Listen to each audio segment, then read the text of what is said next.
दोस्तों नमस्कार, मैं शैलेंद्र बिश्नोई आपका वेलकम करता हूं। आज हम शब्दों को किस प्रकार बांट सकते हैं। जैसे पहले हमने पढ़ा था उत्पत्ति के आधार पर शब्द।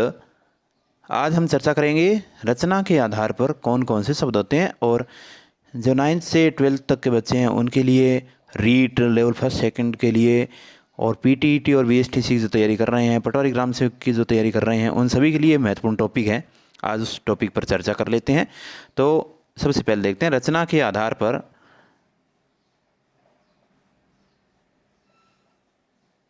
आधार पर नए शब्द बनाने की प्रक्रिया को रचना बनावट कहते हैं। तो 3 प्रकार के शब्द होते हैं: रूढ़ शब्द, यौगिक शब्द और योग रूढ़ शब्द। कई बार कंफ्यूज की स्थिति होती है, भ्रम की स्थिति होती है कि ये शब्द क्या है आपस में।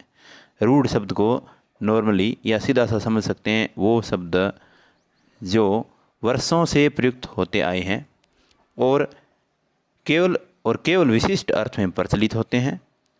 जैसे दूध है, गाय है, रोटी है, दीपक है, पेड़ है, पत्थर है, देवता है, आकाश है, मेंढक है और स्त्री है।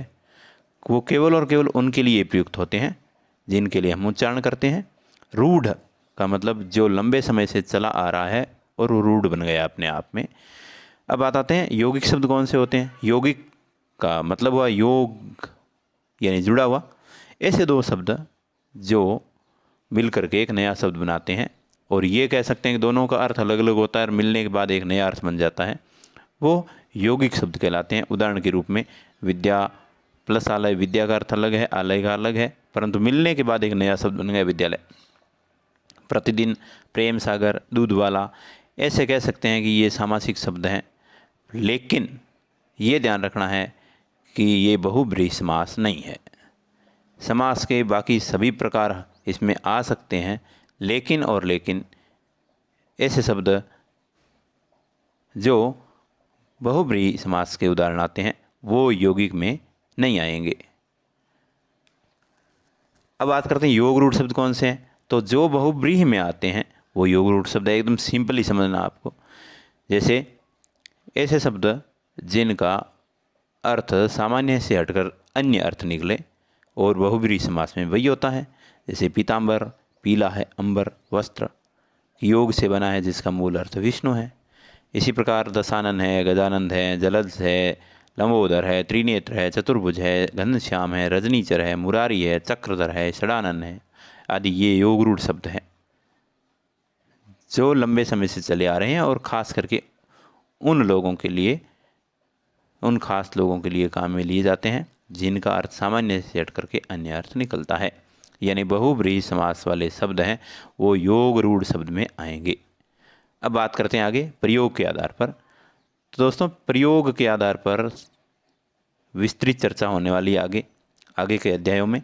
तो उसमें 2 प्रकार हैं, एक तो विकारी शब्द और दूसरा है अविकारी यानी अव्यय पद। अविकारी यानी जिसके अंदर विकार पैदा नहीं है, अव्यय यानी जिसका किसी प्रकार का खर्च नहीं होता हो या जिसमें परिवर्तन या बदलाव नहीं होता हो। किसका? विकारी। वे शब्द जिनका लिंग, वचन, कारक एवं काल के आधार पर रूप परिवर्तित हो जाता है वे विकारी शब्द कहलाते हैं। और कौन कौन से होते हैं? संज्ञा इसमें आएगी, सर्वनाम इसमें आएगा, विशेषण इसमें आएंगे और क्रिया विशेषण, क्रिया शब्द आएंगे। क्रिया विशेषण तो अविकारी में चले जाएंगे।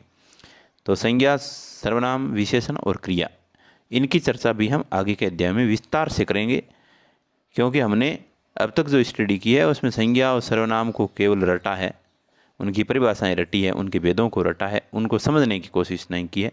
तो मैं कोशिश करूँगा अगले लेसन में आपको बहुत ही आसानी से सरल तरीके से आपको बता सकूँ।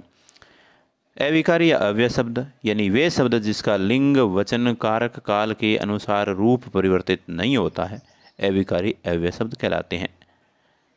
कौन कौन से होते हैं? क्रिया विशेषण, संबंध बोधक, समुच्चय बोधक और विस्मय आदि बोधक है वो अव्यय शब्द कहलाते हैं।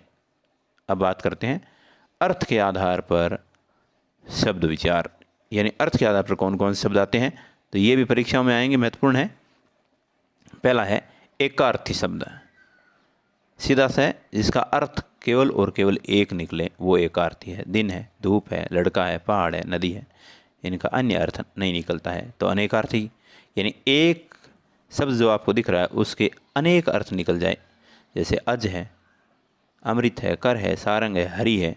अब आप देखेंगे अमृत का देवता के लिए भी काम में लिया जाता है और अमृत के लिए भी लिया जाता है। अज ब्रह्मा के लिए काम में लिया जाता है, तो बकरे के लिए भी काम में लिया जाता है। पर्यायवाची से आप समझते ही हैं। वे शब्द जिनका अर्थ समान होता है, अर्थात किसी शब्द के समान अर्थ को प्रतीत कराने वाले अथवा अर्थ की दृष्टि से लगभग समानता रखने वाले शब्द पर्यायवाची कहलाते हैं। जैसे हम जानते हैं अमृत, पीयूष, सुधा, अमीय, सोम आदि अमृत के समानार्थी है, यानी एक के ही अनेक शब्द ऐसे जो एक जैसा ही अर्थ बताते हैं सबका। विलोम शब्द से आप परिचित हैं। अपोजिट यानी विलोम, विपरीत वाले जो शब्द हैं वो दिन रात माता पिता आदि से संबंधित बहुत सारे आप तैयारी कर रहे हैं, ऐसे बहुत सारे शब्द आएंगे। सम उच्चरित शब्द या युगम शब्द, ये परीक्षा के लिए महत्वपूर्ण, अति महत्वपूर्ण पार्ट है। सम उच्चरित यानी उच्चारण में जो समान हो, और युग्म शब्द यानी जोड़ा, ऐसे शब्द जिनका उच्चारण समान प्रतीत किंतु अर्थ पूर्णतया भिन्न, समानार्थी प्रतीत होने वाले भिन्नार्थक शब्द युग्म शब्द कहलाते हैं। जैसे आदि और आदि, यानी आपको लिखने में थोड़ा बहुत अंतर दिखेगा और दिखने में वो एक जैसे लगेंगे, उनमें अर्थ निकालने में भ्रम की स्थिति पैदा होती है। तो ऐसे जो शब्द होते हैं वो उच्चारण में समान से होते हैं, लेकिन उन दोनों का अर्थ अलग अलग होता है। जैसे आदि का अर्थ प्रारंभिक है, किंतु आदि का अर्थ होता है आदत या लत पड़ना। उसी प्रकार तक्र और तर्क, तरणी और तरणी, तो उनका अर्थ अलग अलग है। शब्द उच्चारण में एक जैसे लगते हैं, लेकिन अर्थ अलग अलग है। अब है शब्द समूह के लिए एक शब्द, जिसको हम अंग्रेजी में वन वर्ड कहते हैं। एक शब्द समूह होगा, उसका एक ही शब्द बनेगा। जैसे जो अपनी बात से टले नहीं अटल, जहाँ जाना संभव न हो अगम्य, जिसकी भुजाएं लंबी हो घुटनों से लंबी, आजानुभव। इसी प्रकार के बहुत सारे शब्द आपके सामने आने वाले हैं, उनके बारे में हम विस्तार से अध्ययन करेंगे। तो पहला काम ये कि डटे रहिए मेरे साथ, और आप मेरे चैनल को सब्सक्राइब करना न भूलें। साथ ही अपने दोस्तों के साथ शेयर भी कीजिए। आगे है समानार्थक प्रतीत होने वाले भिन्नार्थक, जिसका अर्थ समान प्रतीत होता है लेकिन भिन्नार्थक होते हैं। ऐसा लगता है कि उनका अर्थ एक जैसा। पहले वाले तो थे जो दिख रहे थे, अपने उच्चारण में एक जैसे लग रहे थे, लेकिन उनका अर्थ अलग था। अब है प्रतीत, एक जैसे दिखते हैं, एक जैसे हैं, लेकिन अर्थ अलग अलग होते हैं। ऐसे शब्द जो प्रथम दृष्टिया रचना की दृष्टि से समान प्रतीत होते हैं, अर्थ की दृष्टि से बहुत समीप होते हैं, अर्थ में बहुत सूक्ष्म अंतर होता है, अलग संदर्भ में इसका प्रयोग संभव है। जैसे अस्त्र और शस्त्र का हम देखते हैं, फेंक कर वार किए जाने वाला हथियार होता है, यानी हाथ में नहीं रहता है, हाथ से दूर चला जाता है, वो अस्त्र है। शस्त्र जिन हथियारों का प्रयोग हाथ में रख कर किया जाता है, तलवार, लाठी और चाकू, ये शस्त्र है। यानी दोनों उच्चारण में एक जैसे लग रहे थे, अस्त्र और शस्त्र, अस्त्र और शस्त्र, अस्त्र शस्त्र दिख रहे हैं एक जैसे, परंतु इनका अर्थ है वो मामूली सी अंतर पाया जाए। समूहवाची शब्द, समूह में जिनका उच्चारण एक समूह के लिए किया जाता है, जैसे लकड़ी या पुस्तकों का समूह है गट्ठर कहलाता है, चाबियों या अंगूर का समूह गुच्छा कहलाता है, माफिया या चोर या डाकुओं का समूह गिरोह कहलाता है, रेवड़ भेड़ बकरी या पशुओं का समूह है रेवड़ कहलाता है। इसी प्रकार झुंड है, टुकड़ी है, पंक्ति है, माला, ऐसे बहुत सारे शब्द हैं वो समूहवाची शब्द कहलाते हैं। ध्वन्यात्मक शब्द, ध्वन्यार्थक शब्द जिनका उच्चारण ध्वनि से उनका अर्थ निकलता है वो ध्वन्यार्थक है। कौन कौन से? जैसे पशुओं की बोलियां हैं, जैसे शेर दहाड़ता है, कुत्ता भौंकता है, घोड़ा ही निनाता है, हाथी चिंगाड़ता है, भेड़ बकरी मिमियाते हैं, गाय रंबाती है, सांप फुफकारता है, भेड़क टर्राता है, चीता गुर्राता है और बकरी म्याऊं म्याऊं करती है। पक्षियों की बोलियों में चिड़िया चहचहाती है, पपिया प्यू प्यू बोलता है, कौआ काँव काँव, गुटर वो कबूतर बोलता है, कुकड़ू मुर्गा बोलता है, कोयल कूकना। यानी जड़ पदार्थ की ध्वनियाँ भी होती है, जैसे जिसको हम निर्जीव कह सकते हैं। जैसे बिजली तो वो कड़कती है, दरवाज़ा है वो खटखटाना होता है, खटखटकता है, और रेलगाड़ी छुक छुक की आवाज़ करती है, और बादल है वो गरजने की ध्वनि करता है, और सिक्के हैं वो खनखनाते हैं। जैसे सिक्कों को हाथ में लेकर के हम बजाते हैं तो खनखनाहट की आवाज़ आती है। तो दोस्तों ये था शब्द विचार के अंतर्गत हमने बताया कि हम शब्दों को किस प्रकार बांट सकते हैं। आगे का जो अध्याय आएगा वो आएगा शब्द विचार पार्ट 3। ये शब्द विचार पार्ट 2 है। उसमें हम विकारी और अविकारी शब्दों के बारे में चर्चा करने वाले हैं।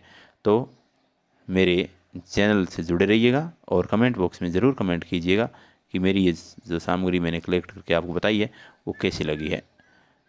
तो निश्चित रूप से आपका जो सहयोग है मेरे चैनल को निश्चित रूप से और ऊंचे तक लेकर के जाएगा।